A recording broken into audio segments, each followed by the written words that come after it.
Suamiku Pria Lumpuh, karya autor Erna Surliandari, episode ke-159. Aku selalu gagal, Bu. Selamat mendengarkan. Reza menghentikan motornya, ia masuk ke dalam rumah sang papa dan beristirahat sejenak di sana. Tampak papanya sedang duduk bersandar di sofa, dengan memeluk foto ibunya yang cantik jelita, dengan sanggul dan kebaya khas zaman dulu, dan dandanan yang natural. Ia duduk melamun dengan tatapan yang kosong. "Pak, sudah makan?" tanya Reza menghampiri. "Belum," jawabnya singkat.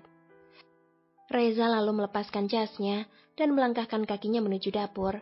Ia memasak, meski sederhana karena memang hanya ada bahan seadanya di sana. Pembantu yang ada hanya datang beberapa hari sekali untuk beberes.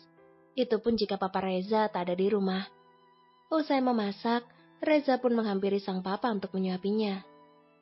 "Kamu sudah pulang?" tanya sang papa. Reza izin lebih cepat, karena tahu papa butuh Reza hari ini. "Ke makam nenek?" tanya Reza. Edward mengangguk dan tampak antusias memenuhi ajakan anak semata wayangnya itu. Usai menyuapi sang ayah, Reza membawanya ke kamar untuk berbenah diri. Ia mendandani sang papa dengan begitu rapi, dengan baju koko dan peci hitam di kepalanya. Setelah itu, ia membersihkan diri dan berdandan serupa dengan sang papa. "Nggak bawa rangkaian bunga?" tanya Edward padanya. "Kita beli aja di jalan," jawab Reza. Lalu mulai menyetir menuju sebuah pemakaman di mana mama dan neneknya dimakamkan di sana. "Mbak, bunga mawar putihnya 2 ya?" pinta Reza pada seorang pedagang yang ada di lampu merah. "Kenapa 2? tanya Edward. "1 buat mama." "Mamamu alergi bunga?" "Itu ketika mama masih ada. Tapi sekarang mama bisa menghirup mawar putih itu dengan bebas, tanpa bersin sama sekali," jawab Reza. Tiba di pemakaman, mereka beriringan dengan mawarnya masing-masing, berjalan menuju 2 buah makam yang berdampingan. Itulah makam nenek dan mama Reza. Awalnya makam itu adalah makam keluarga Nugraha, tapi Edward dan klannya tak mau menerima ketika Oma Bagas akan dimakamkan di sana. Sehingga makam kakek Nugraha dan istrinya, mamanya Mama Ayu, dipindahkan ke tempat lain.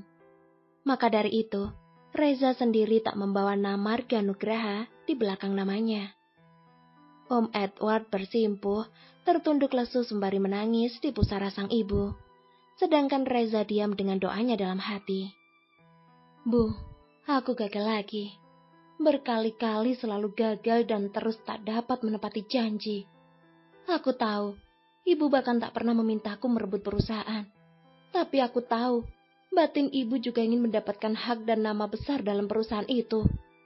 Aku tak dapat menghadiahkannya lagi, bahkan tepat di hari kematian ibu," ucap Edward dengan air mata yang menganak sungai. Reza hanya menatapnya, ia tak mau merusak momen yang ada. Karena di sini, Edward bisa tulus dengan segala rasanya, tak seperti ketika bersama yang lain. "Mah, Mama pasti tahu jika Reza sedang bingung sekarang." "Benar, Mah. Kepala Reza bahkan sampai sakit memikirkan semua ini. Tapi ketika ingat pesan Mama, Reza harus kembali bangkit dan semangat untuk menyadarkan Papa, meski entah kapan itu terwujud," ucap Reza dalam hati, dengan menatap pusara sang mama yang terawat dengan rapi.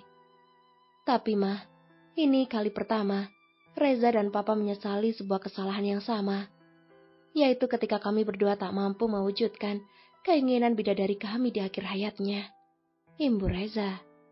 Meski sebenarnya keinginan Ibu Edward belum tentu seperti itu adanya, karena ketika meninggal, Edward tengah berada di luar negeri untuk menjalani kuliahnya bersama Mama Ayu.